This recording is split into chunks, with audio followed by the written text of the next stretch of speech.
Hello mga Tarot Loves! Welcome sa Rensol Tarot Channel, ang inyong buwanang gabay mula sa baraha. Kung gusto mong malaman ang enerhiya ng darating na mga araw, mapa love, career at health man yan. Tara, silipin natin yan dito sa inyong paboritong tarot tambayan. Kamusta mga minamahal kong Gemini? Welcome sa ating monthly money tarot reading, kung saan malalaman mo kung ano ang gabay ng universe pagdating sa karir at kaperahan mo ngayong buwan. Handa ka na ba? Tara, samahan niyo kong tingnan kung ano ang sinasabi ng mga baraha para sa iyo, Gemini. Para sa inyong kalinawan, mga mahal na viewers, ang mga barahang gagamitin upang iyong pagpilian ay maingat na isinagawa at napili sa totoong buhay. Kaya naman nasa inyong kamay na lamang ang magiging sagot sa inyong lingguhang gabay sa pamamagitan ng pagpili ng isang set ng baraha. Bago ka pumili ng baraha, huminga ka muna ng malalim. I-relax ang iyong isipan at damdamin. I-focus ang atensyon mo sa tanong, intensyon o bagay na gusto mong malinawan. Tandaan, hindi panghuhula ang tarot. Isa itong paraan ng universe upang mas makilala mo ang iyong sarili at ang daang tinatahak mo. Pero bago iyan, maglaan muna tayo ng maiksing dasal bago ka pumili ng iyong baraha. Universe, gabayan mo kami sa pagpili ng baraha ngayon. Ipaabot mo sana ang tamang mensahe, ang kailangan naming marinig sa oras na ito. Buksan ang aming mga puso at isip para sa liwanag, clarity at good vibes. Salamat sa guidance at positive energy. Amen. At para sa iyong tarot reading, sa harap mo ay may 5 set ng card. Set 1, Set 2, Set 3, Set 4 at Set 5. Piliin mo ang barahang pinakamalakas pumukaw ng iyong atensyon at gamit ang iyong intuition. Ang tamang mensahe ay palaging makakarating sa tamang oras. Magbibigay lamang ako ng 10 segundo upang makapili ka ng iyong ninanais na baraha.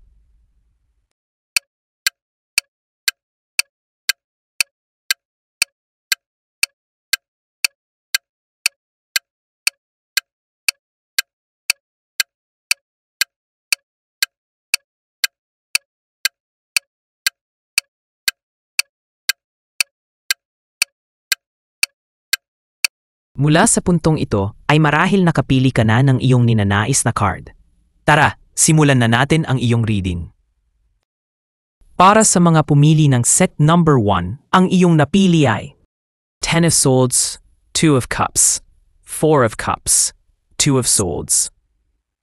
Ang una nating baraha, Gemini, Ten of Swords. Ay, grabe naman yan, Gemini. Sobrang daming espada sa likod mo, oh. Para kang ginawang pincushion ng tadhana, ah. Pero huwag kang mag-alala, Gemini. Hindi ito literal, ha? Ibig sabihin nito, may nangyaring mabigat. Pwedeng nalugi, na-scam, o nadismaya ka sa resulta ng isang financial move. Tipong, nag-invest ako, pero si Marites lang pala ang yumaman. Pero ang good news, tapos na. Wala ka nang mas ibabagsak pa, Gemini. Simula ngayon, pataas ka na. Parang stocks. After the crash, may potential for rebound. Congrats, Gemini! Eto na, Gemini. Habang nakadapa ka pa sa lupa emotionally at financially, dahil kay Ten of Swords, biglang may kumatok, oh. Two of Cups. O, diba? Parang, hi, I'm here to help you pick up your broken pieces, pati utang mo. Maaring ito ay new business partner, tropang laging may Gcash load, or baka naman love interest na supportive. Basta ang vibe nito ay equal give and take.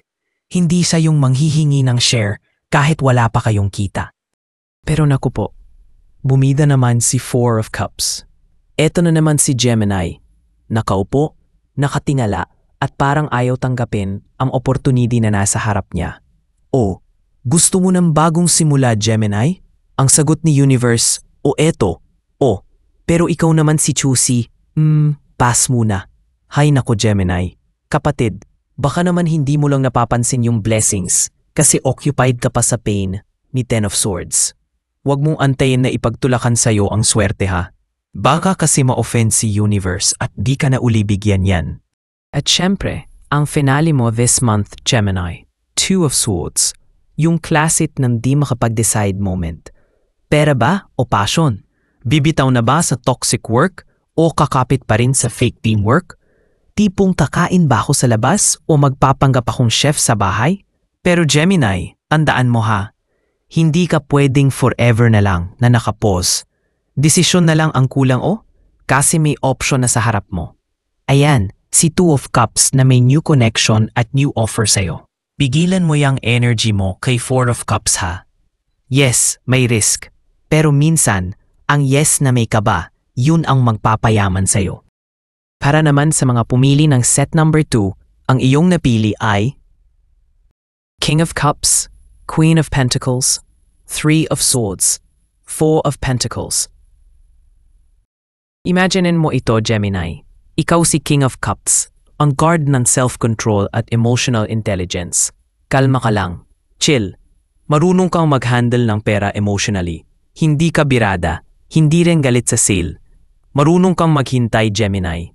Pero ang totoo, may mga feelings ka na hindi mo maamin, na gusto mong gumastos sa mga bagay na magpapasaya o makakatulong sa'yo, pero pinipigilan mo kasi emotionally stable ka raw. Yan ang sabi ni King of Cups sa'yo. Ngayon, Gemini, umasok naman si Queen of Pentacles. Aba, siya yung partner mong matipid, maabilidad at sobrang domesticated. Hindi lang partner sa buhay ha. Maaari ding katiwala mo sa iyong pera kung sino man yan, kapatid, magulang, kaibigan o partner sa business. Pero dahil queen ito, malaki ang tsansa na ito ay isang babae. Pero teka, Gemini, bakit biglang pumasok ang Three of Swords? Ayun na, nalaman mong may tinago si Queen of Pentacles. May ginawa siyang related sa pera na talagang hindi mo nagustuhan. Lalo pat hindi niya sinabi at itinago lang ito mula sa'yo. Dahil doon, Gemini, bigla kang nasaktan. Ang sakit. Kita naman sa card na ito, di ba?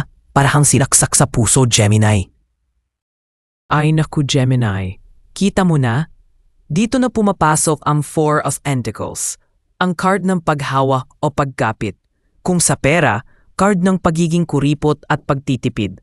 Kita mo naman sa card, o Gemini? Dahil sa nangyari at dahil sa trust issue mo sa pera, ang ending, hawak mo na ngayon ang pera or wallet mo na parang wala nang makakaagaw sa'yo nito. Ayaw mo nang gumastos, ayaw mo na ring magpautang. Parang patawad pero hindi ako bangko. Pero tandaan mo ha, hindi masama ang pagiging praktikal. Pero huwag ka ring masyadong takot na i-release ang pera, lalo kung ito ay para sa bagay na may value at hindi lang luho. Para naman sa mga pumili ng set number 3, ang iyong napili ay Knight of Wands, Eight of Swords, the Moon, Ten of Pentacles. Aba, Gemini, may isang Knight of Wands tayong lumabas Ang ganap nito, parang ikaw na excited, motivated, gustong magnegosyo, gustong mag-travel, gustong mag-invest sa kung ano-ano. Pero teka lang, Gemini, puro gusto, pero may plano ba talaga yan? Ang energy mo ngayon ay try ko lang, tignan natin kung ubra. Pero hindi ka pwedeng maging bahala na sa pera, day. Nako, ikaw din, Gemini. Ayun na nga, Gemini, sabi ko na Pumasok ang Eight of Swords. Ang card ng pagkakulong, pagkalito, at takot na galing sa sariling isipan lamang. Ang ending, sobrang gulo na ng utak mo, Gemini. Nalilito ka na kung anong uunahin.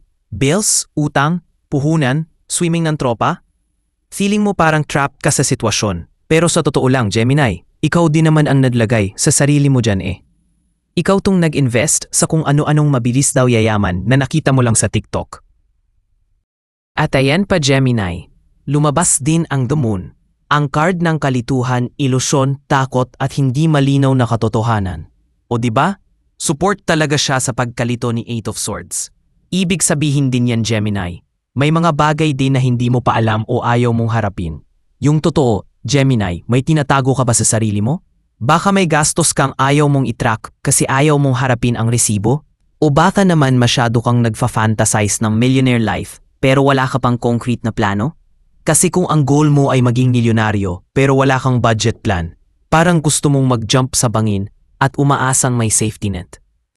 Pero don't worry, Gemini. May liwanag sa dulo ng tunnel.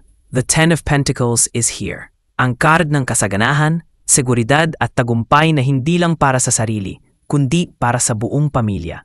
Ibig sabihin lang yan, Gemini, kung ikaw ay magtitino-tino, magiging strategic at kayang humingi ng tulong at advice sa pamilya o maging mas eksperto, may chance ka talagang makabuo ng matatag na financial foundation. Oo, Gemini, hindi lang pangarap ang yaman. Kailangan din ng tiyaga, plano, at less add to cart. At para sa mga pumili ng set number 4, ang iyong napili ay 5 of Cups, Knight of Swords, 5 of Swords, 8 of Swords. Una nating baraha, Gemini, 5 of Cups, ang card ng panghihinayang at kalungkutan. Ay, Gemini, sino kayang umiiyak sa harap ng ATM ngayon?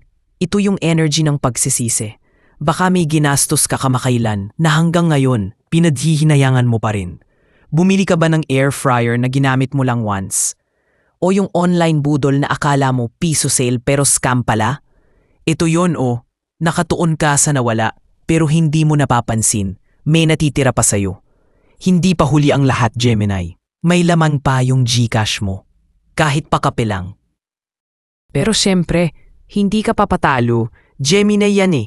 Biglang nagising ang inner rider ng kabayo energy mo. Ginusto mong ayusin ang finances mo. Pero teka, Gemini, baka masyado kang padalos-dalos. Ginawa mong to-do list agad eh. Mag-invest agad, magbenta ng ulam online, mag-loan kahit wala pang plano. Girl, relax. Hindi mo kailangan isalba ang buong budget sa isang gabi lang. Ang third card mo, Gemini, 5 of Swords. O ayan na, resulta ng kapusukan mo. Dahil sa padalos-dalos mong paggastos, hindi maiiwasang may taong gusto kang pagsabihan. Pero syempre, para din naman to sa kapakanan mo, Gemini, di ba?